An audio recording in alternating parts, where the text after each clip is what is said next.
Let's talk about a word that we've probably all heard of, and it's something that you don't typically want to be associated with. The word is cringe.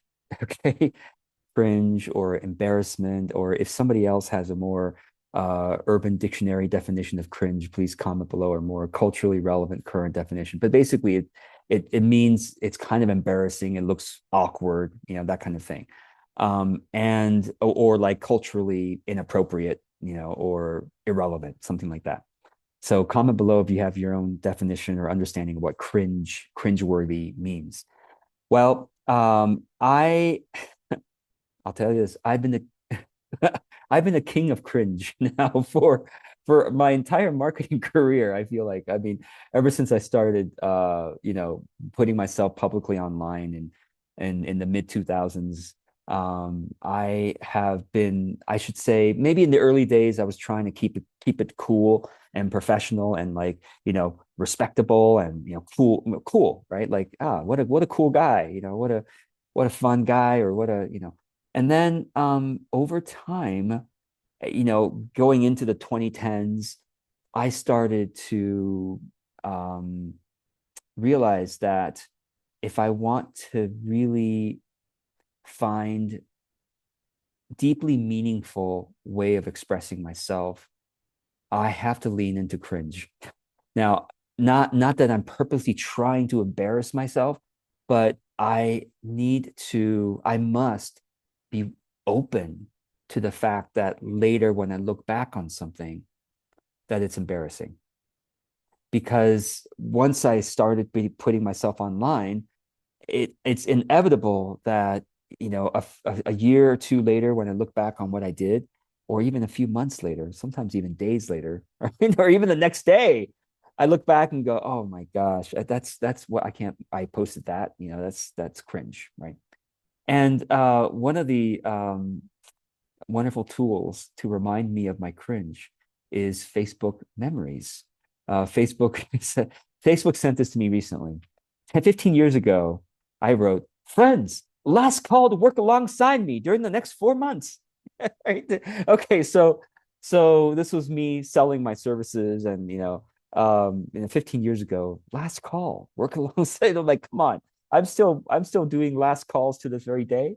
No, I'm not as salesy and as cringe maybe in that kind of way anymore. I'm cringe in other ways.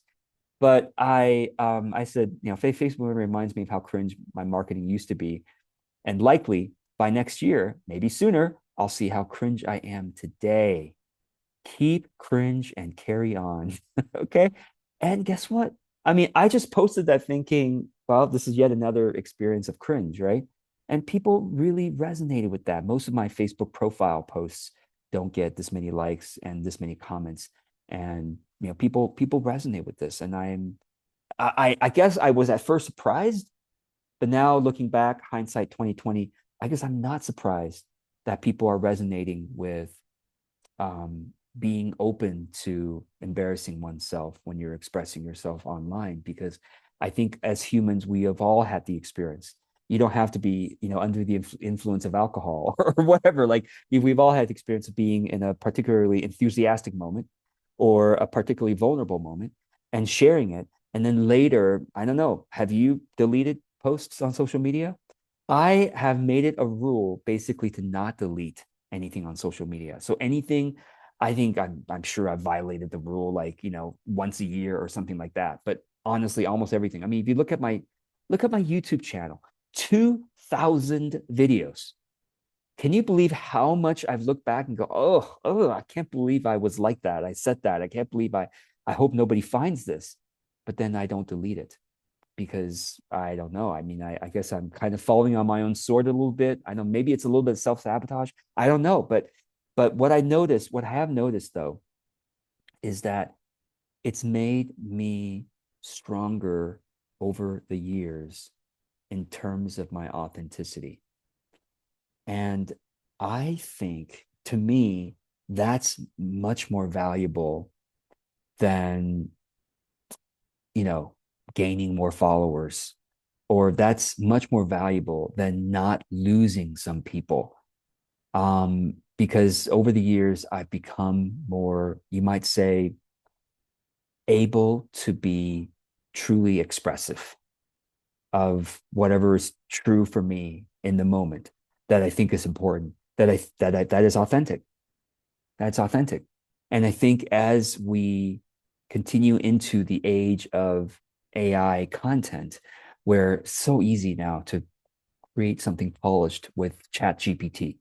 And in the next 2, 3 years, it's going to be widespread that it's going to be so easy for everybody to create polished video, and not just polished video of some model looking person, polished video of your own self.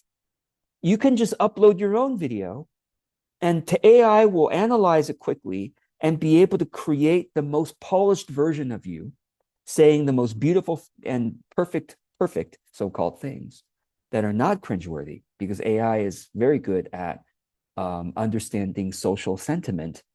And surprisingly, people, it surprises me to no end to this day that we thought AI robots would be good at math and science and coding. No, it turns out one of the best things AI is good at is understanding social sentiment and what is graceful socially. You can ask AI, ChatGPT, whatever, to write a difficult letter.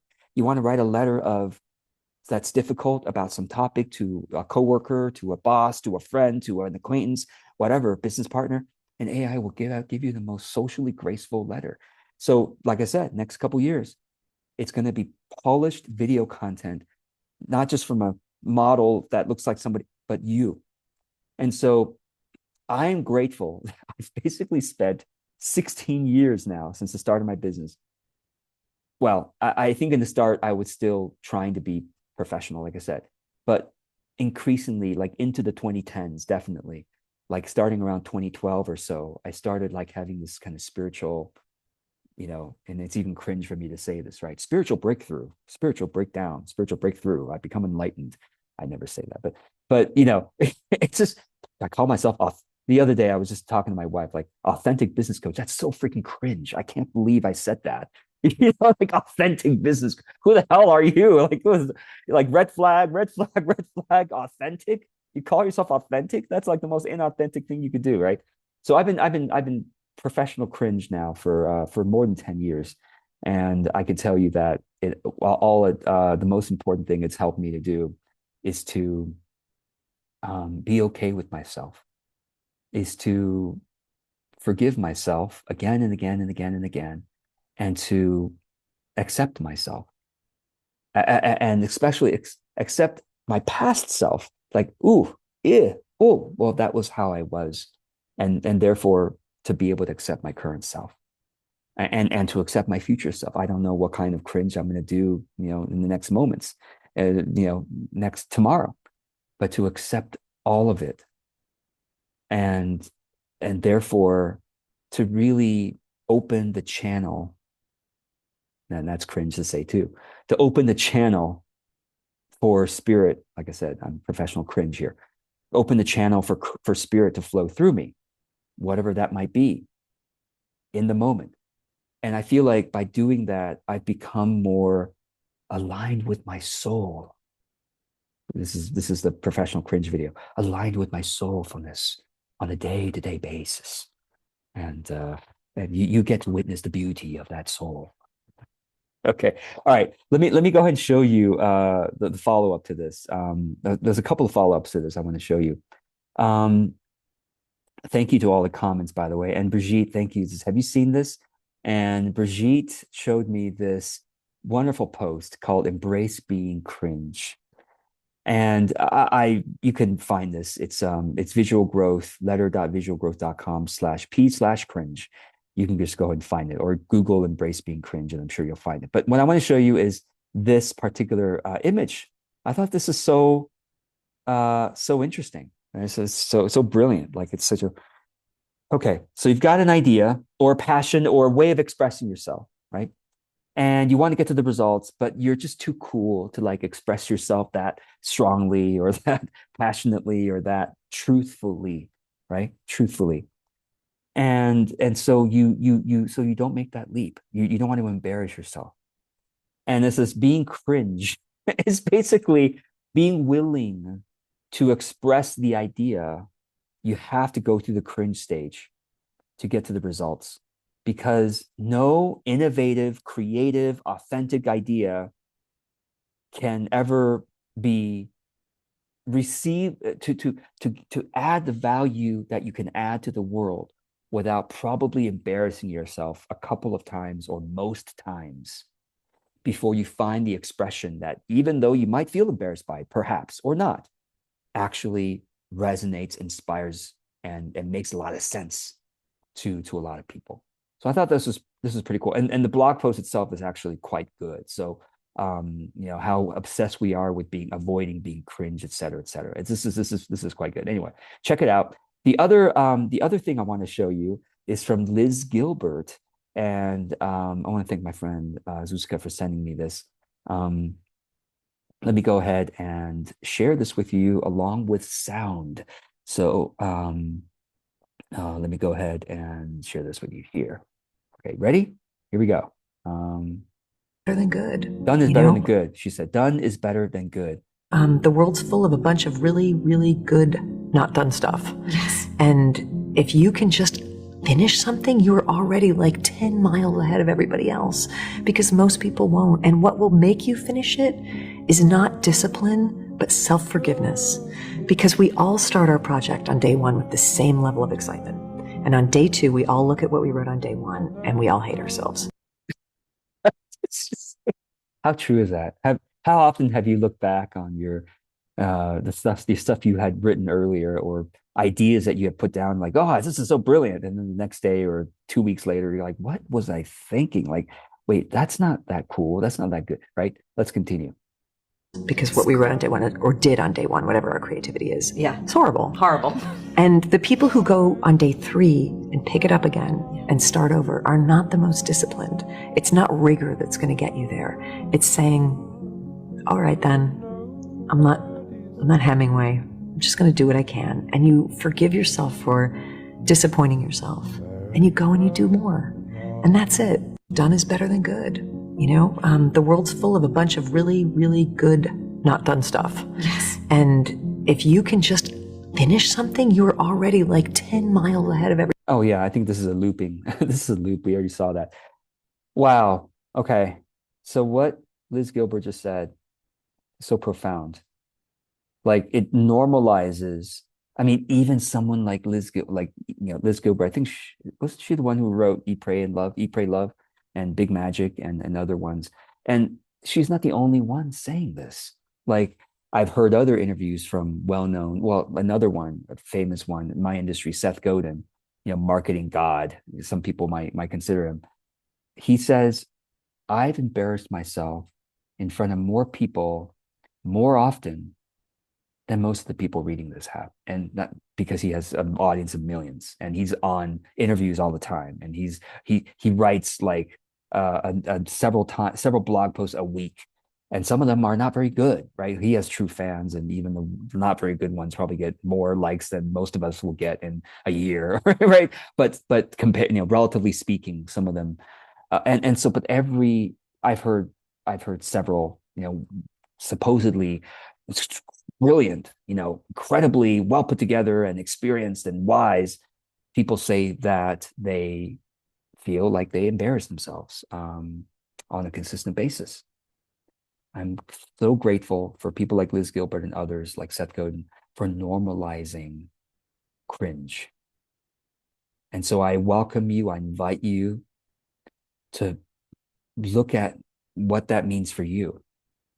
How can you normalize your feeling of cringe? And instead of having this gut reaction of, oh, and, like, see, I knew I wasn't that good. See, I knew I'm never going to be that good. I can't be so and so and so and so. I'm never gonna make it. Because look, right? Look, right, as you point to your past failures. May you normalize that and go, hey, well, guess what? The fact that I'm able to look back and see the cringe means you have taste. It's what it is. What's what it is. if you look back at something, particularly something that other people also didn't resonate with, right? Maybe people were laughing behind your back. I'm sure lots of people have laughed behind my back or unfollowed me and unsubscribed. I know people have, lots of people have unsubscribed.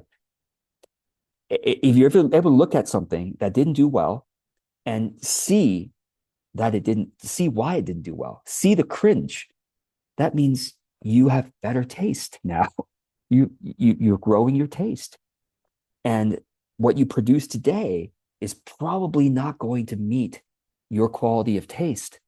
But then if you don't, like Liz Gilbert just said, if you don't put it out there, if you don't publish it, get it done, you will never continue to grow. And oftentimes, I'll end on this. Oftentimes, what I thought was polished as I put it out there didn't resonate much. And at the same time, occasionally, and actually more often than